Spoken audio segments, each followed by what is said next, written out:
नमस्ते दोस्तों।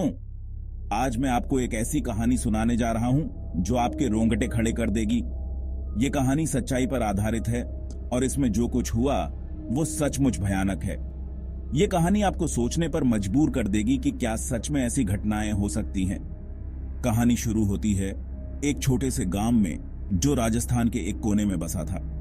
इस गांव का नाम था भूतिया गांव। गांव के लोगों का मानना था कि ये जगह शापित है। दिन में तो सब कुछ ठीक था, लेकिन रात में गांव एक भयानक रूप ले लेता। एक रात एक नौजवान लड़का राजेश, जो शहर से गांव अपने दादा दादी से मिलने आया था, रात को देर से घर लौट रहा था।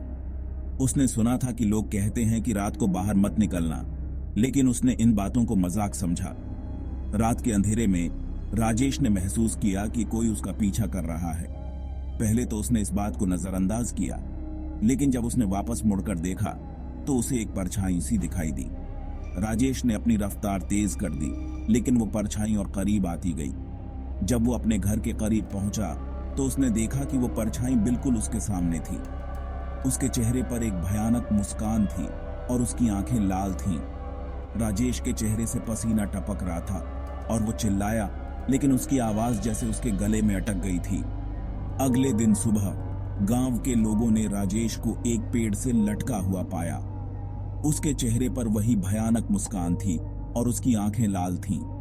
गांव के लोगों ने कहा कि वो आत्मा थी जो गांव को शापित करती है और रात को अपने शिकार को ढूंढती है। इस घटना के बाद गांव के लोग और भी ज्यादा डर गए। आज भी भूतिया गांव के लोग रात को घर से बाहर निकलने से डरते हैं। उन्होंने अपने घरों के दरवाजों और खिड़कियों को मजबूती से बंद करना शुरू कर दिया है। गांव के बुजुर्गों का कहना है कि ये आत्मा एक पुराने शाप का परिणाम है। कई साल पहले इस गांव में एक साधु आया था, जिसने गांव वालों को चेतावनी दी थी कि अगर उन्होंने उसकी बात नहीं मानी तो गांव शापित हो जाएगा।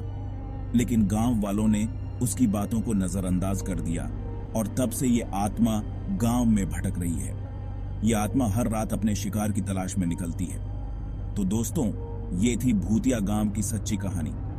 अगर आपको ये वीडियो पसंद आई हो तो लाइक और सब्सक्राइब जरूर करें और याद रखें, रात के अंधेरे में कभी अकेला मत निकलना। शुभ रात्रि।